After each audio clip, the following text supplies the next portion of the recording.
Okay, so that's the title of my presentation. Hoathanish ado twidijani bashishchin twaheglini edashache do kisani dashanele. That's my clans. Many Hogans born for the Bitterwater people, and the Toheglini people are my Chays, and Shanella Hasteen was Hopi from First Mesa. That was my descendant from there, but I'm rooted in New Mexico. You guys are talking about borders, you know, New Mexico, but the first question I want to ask you who all came here is to ask yourself personally, because this is a very personal presentation. I think it's a very personal study that I've come to find myself, and really just the question to ask is, you know, where are you rooted? Where am I rooted? Ask yourself the question. And, you know, I think this is an important question for us as far as identity goes as Indigenous people, specifically to the Southwest, because we are such a unique culture of people, Navajo specifically, but really Pueblos and then the Hopis, you know, because, and the Zunis, and then all other Southwestern Indigenous people, you know, and then to think about that, and then also what's connected to that is, who are your heroes? You know, this might be personal family members, it might be pop stars or icons in the country music industry, or scholars, you know, that I've heard, you know, Sierra talk about, you know, maybe these are your heroes. These are all questions I think that got me started. The work I do is I work as a consultant to the border town schools around Farmington within the Bloomfield School District and Central Consolidated, and also sometimes into other areas like Blanco. There's a little community of Navajo children that go to that school, which is primarily Hispanic. So I'm really kind of starting this whole, this is the beginning of my research, and you know, I started with this, so I'm just going to read this poem to you by a Navajo poet. And I kind of think this is what inspired me a little bit. His name is Hirschman John. And has anybody heard of Hirschman John? Yeah. So it says, Grandma didn't have to march on Washington, D.C. or resist politicians. Bra she did not own. Feminism does not exist. Grandma owns all the land, cows, corn. Her words are final. We listen. Arguments end, and the word feminism does not exist. Our clans are passed through our mothers. What's his clan? Always make sure he's different. Grandma will always know. Feminine does not exist. Her daughters never move from home. Grandma can arrange marriages and bargains for her son-in-law. However, a male-in-law may never look upon grandmother's beautiful face. No, this is very taboo. Our creator, changing woman, made all that there is. Earth, squash blossoms, sheep, stars, life, men. Feminism does not exist. Divorce is rare. When it happens, her sons will protect their sister. Put all his belongings outside. I tell Grandma of Eve, dark veils, patriarchy. I go on to say, many women have no voice, can be beaten, and wait on their men. Grandma did you know you have to take on Grandpa's name? Quit telling jokes like Coyote. But she loves my tales of Amazon warrior women. She replies, they're just like Navajos. I'm sure she's referring to the Amazons, not the best. But so this kind of got me sort of on my journey, you know, what it is to be Diné son, the Diné son, the Leniki, like who are we as Navajo women, but also who are you as Navajo men? So these are two terms to ask, you know. I was kind of hesitant to put this in because I thought I'd have a room full of like Eastern American white scholars, you know, in the room. But, you know, I'm glad that you're all here as Navajos, and those of you that are not Navajo that are here, because I didn't know if I was needing to define feminism, and I'm sure we've all heard that word before within our own, you know, circles of people and family that we know. And since we're all here at Diné College, it's something that I think we're familiar with if we know the English language. I'm just including this Indigenous pedagogy just to talk about, just to show you and talk about, you know, what is this study that we're going into, and then also related to identity. And then and I can send you all this if you want to, you know, look at it. But the question again, what is feminism? And I just took these general definitions from the Webster's Dictionary, and basically, you know, it's a theory that's rooted in political, economic, and social equality between the sexes, men and women specifically. And it's organized right. So we've all heard of the women's suffrage movement in the early 1900s in this country. And then the other question is, what is matriarchy? Same thing, you know, it's a group of, in our case, be specific to the Southwest of Navajo people, the society and this culture that we live within is based on a matriarchy, whereas America, once we leave the borders of the reservation, it's a patriarchy. It's run by men.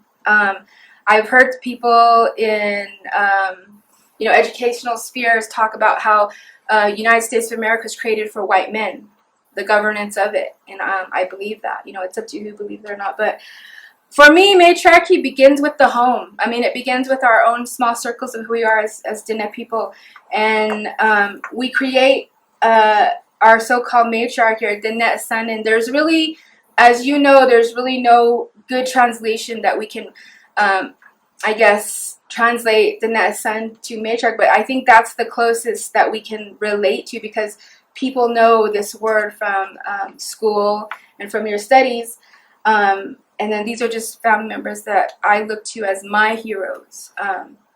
So firsthand knowledge, you know, where do we as Indigenous, as Diné, where do we gain our knowledge? Yes, we gain it from school once we enter the American school system. And then we also gain it from our circle of people that we dwell with. You know, it could be friends, extended family, co-workers, you know, and then of course family, you know, is very important. So I think that as in a matriarchy, you know, and really talking about what are the affects of feminism upon Native or Navajo women specifically, we have to really look at where is the first-hand knowledge and the first-hand teaching coming from. If we're having young Navajo women call themselves Indigenous feminists, but that doesn't. It's not the boundary of Indigenous feminists being proclaimed as labeling themselves is not just connected to young, maybe millennial generation, because I hear like my mother's generation, the baby boomers, I've heard women call themselves Indigenous feminists. When I say Indigenous feminists, I'm really going to just talk about like Navajo, because you can go to, you know, the Sioux people or other Plains tribes that are around, and their tribal culture is patriarchal, you know, so I can't speak for them, but I can speak for us, I think, in a general term, just because of my own experience as a Navajo woman. So Diné lineage is very important, you know, because that is where we talk about communal thinking. And for the counterculture, it's really, like you all mentioned before, it's about individualistic thought. You know, I, me, how do I feel? What do I need? You know, why don't they like me? Or, you know, why didn't they pick me? All those things. And we learn those things when we go to school, starting from preschool and kindergarten on the Navajo reservation, if you want to, you know, really look at that teaching. But I looked at this term, and we always hear it. It's family, extended family. It's who we know. Even I would say, including our animals. You know, our horses and our dogs and whatnot. But those are our parents, our sisters, our brothers, our grandparents, our extended family as a whole. Then our friends and our colleagues. So these are some terms that I think are very important when I look at talking about feminism, and I'm going to call it a trend within Navajo Nation, a trend, because Navajo Nation, me looking at my own tribal people, you know, existing in border towns that you mentioned, like laundromats, grocery stores, and border towns, you know, what you see, this is what you see when you walk into, like, okay, for example, the laundry, right? People are walking like this, Navajo people, like they're not ingesting their surroundings. And I always tell my grandma, I take my grandma to the laundry because she likes to watch people, you know, and see what's going on. And I tell her, you know, somebody could steal those kids, because the women and the men, the parents, they're just sitting along the wall on their phone, you know. And I just think, like, if somebody really wanted to steal a child, they could just go to any Navajo Borders Town Laundry and take a kid. I mean, and it sounds funny, but it's really sad because it's colonization and then it's oppression. And technology is good, but it's also oppressive, to us as Navajo people. When I talk about this idea of trends, social media is one of the things that we become addicted to as Navajo people. You can name anyone: Facebook, Instagram, Twitter, all of those places where we also exist. Our identity is there too. So we have these several identities that we exist in as Navajo people, because I think for me, I am on social media, for example, for Instagram, for my art, because I'm an artist and I like to visually put my work out there. But it's always so easy for me to fall into that, that realm. It's like, it's not real, but when we go back to talking about original source knowledge, we have to really go back to the language, as was mentioned before. Ajeh, amasane, ache, anela, hastin, anela, asan. Those are very powerful words, and they're not used anymore. We say grandma, grandpa, great grandpa, grandma. Those are, terms of endearment, but these are the real living words that we speak as Navajo people, as women. So this is a scholar that I really admire a lot. Is talking about first knowledge.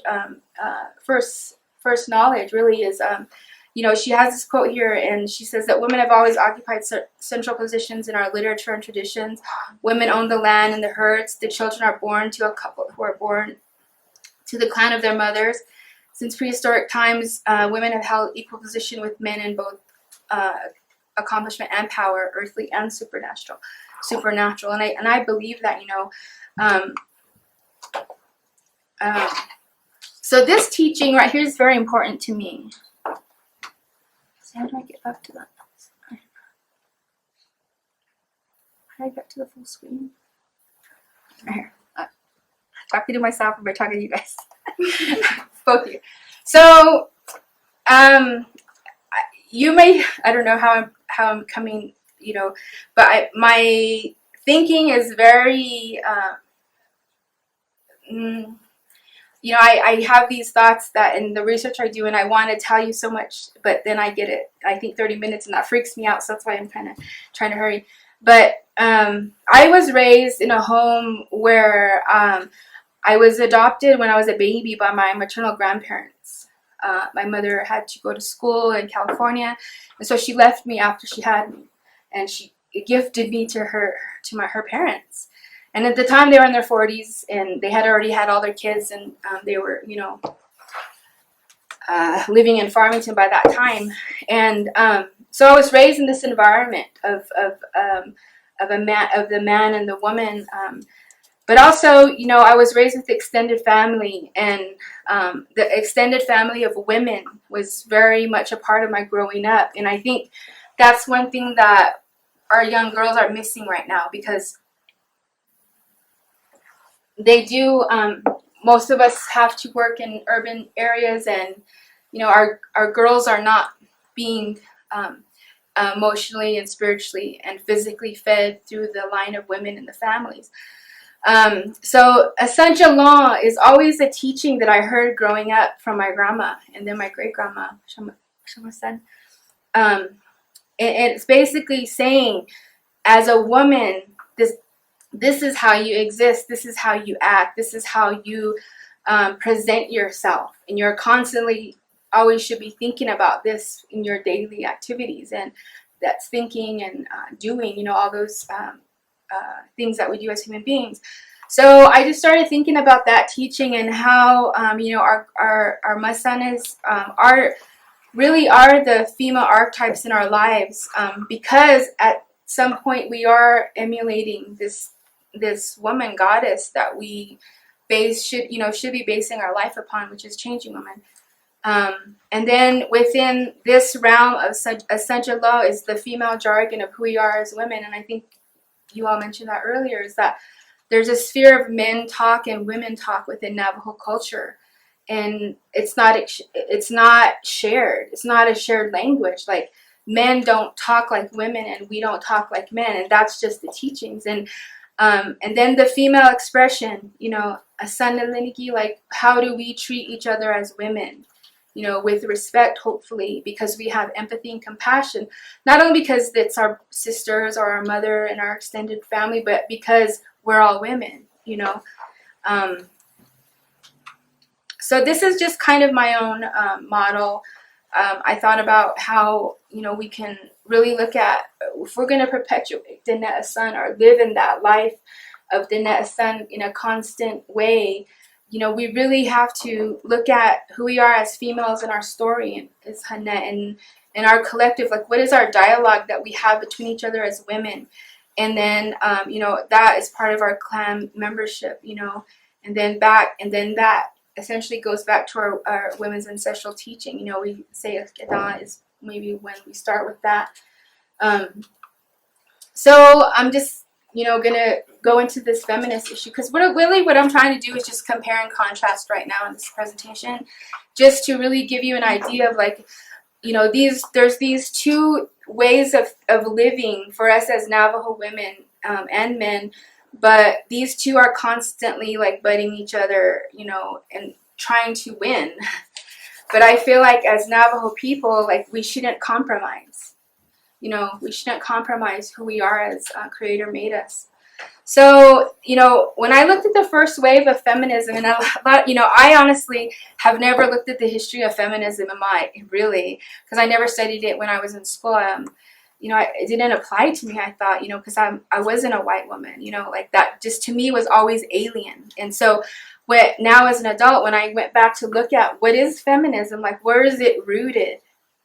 And then I came, you know, found this, you know, and then and in the history of American feminism, and, you know, first wave feminism, it started, you know, in the early 20th century, late 19th century, was with the suffragettes, right? The women who wanted to vote in this country, who wanted to vote with men and be equal with men.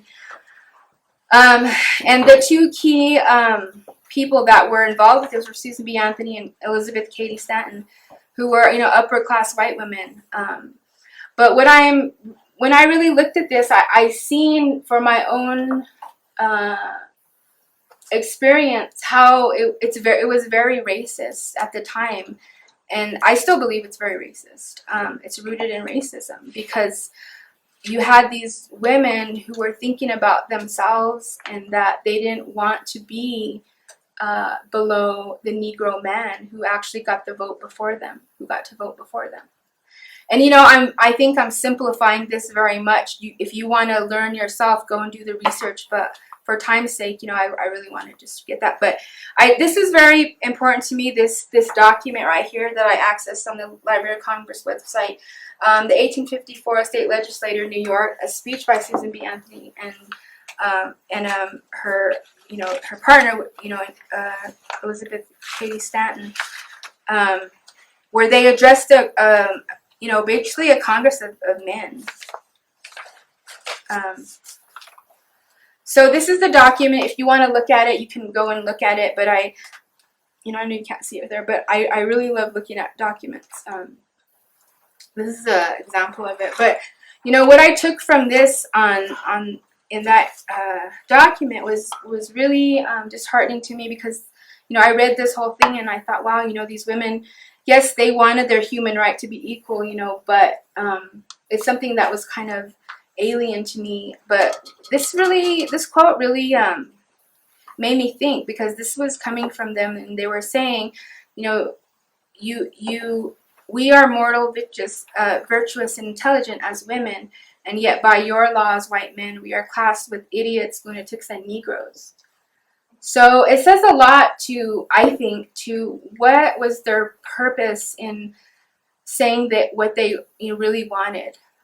Elizabeth Cady Stanton was a very religious woman, and she really kind of just rode the coattails of the church with feminism, and kind of used the Negro, I'm using the term Negro because that was a term that they used in that era, to really heighten her own, you know, her own agenda is really what she did, what they did. So that, you know, that slide was just to give an idea of where I'm really coming from and trying to do this research within.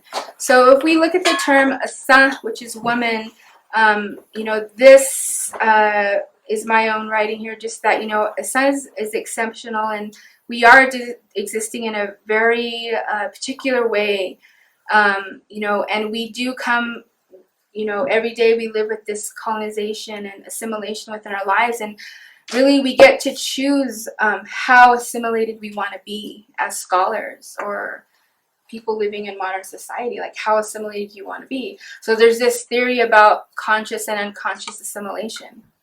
You know, like my grandmother, who went to boarding school in 1935 at the Southern New Indian Boarding School in Nashville, Colorado. She wasn't consciously wanting to go to boarding school, but she had to go because that's what they did. So if you look at her assimilation, very different from my own. I did my education and I went to the master's degree level, but that's where I wanted to stop. I felt like I had no need to be in an academic PhD setting because I wanted first-hand knowledge, not getting knowledge from, you know, anthropologists that came to visit our Navajo people a long time ago and write about us. I want my first-hand knowledge to come from my own family and extended family. So I think John Shadal had a very profound effect on my life because how he talks about identity and ancestral memory or a genetic memory. You know, we as Navajo people have been through huge traumas with the Long Walk era and after, you know, and our blood remembers, you know, our blood remembers what happened. And even though we're like 3 to 4 generations from that time, genetic memory is a very important aspect of who we are. And I think for our identities as Navajo, Asdzaa, we need to know what this is because we're standing there as the pillar of our families, you know, as Diné, Asdzaa, and we need to help them heal from oppression and trauma.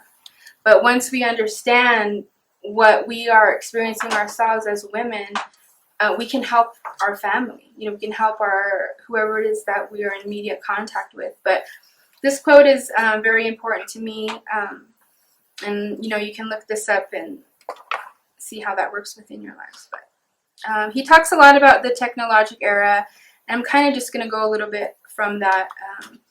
But I just wanted to go through some of the leading scholars on feminism in America because I had a hard time finding people writing about indigenous feminists that weren't pro-indigenous femininity, I guess. The only one that I found was named Ruth Hopkins.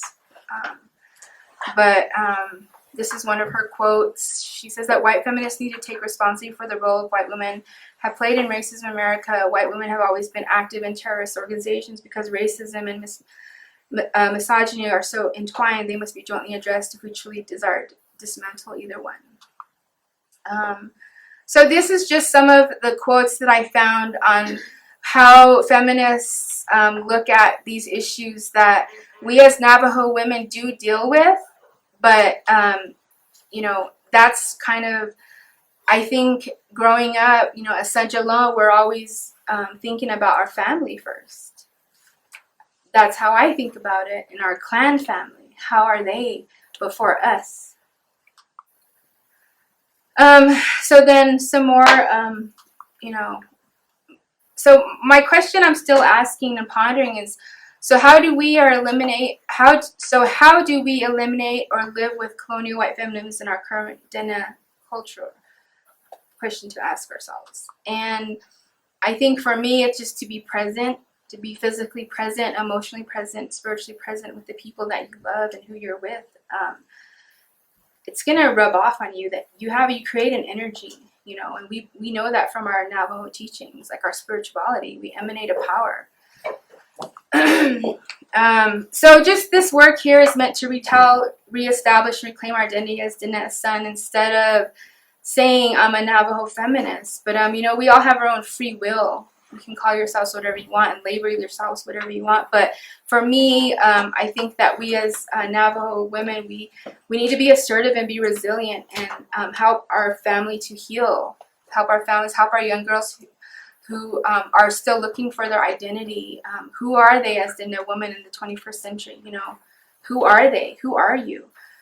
This is a picture of my great grandmother, and from her I learned a lot of teachings. You know, she like all our grandmas, we learned the teachings from them, and part of that was just, you know, being present with them in the moment. Like, maybe you didn't even have to be talking, but you were watching what she was doing.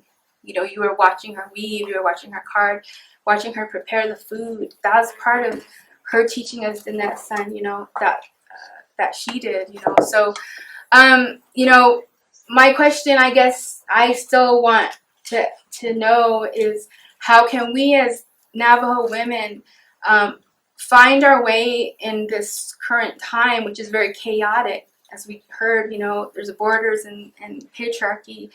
And I think of them as, you know, the monsters of that the hero twins, you know, came against, and how those monsters were roaming in this land. And I honestly feel like feminism is one of them that's roaming our lands, and it's trying to take over our young girls and tell them that, you know, we need to be better than the man. But in our culture, it teaches that we need to respect one another, because we are equal parts of both, you know, as physical, spiritual beings. We are a part of each other. And, you know, that's a question I'm just going to let you take with you wherever you go on your journey, wherever you are at in life. And I'm just thankful that you came to this presentation. It's kind of renegade, but that's just, you know, how I am, and that's how we are, honestly. We're a little bit renegade, even though some of us don't want to admit it. So thank you for coming, Akiahat.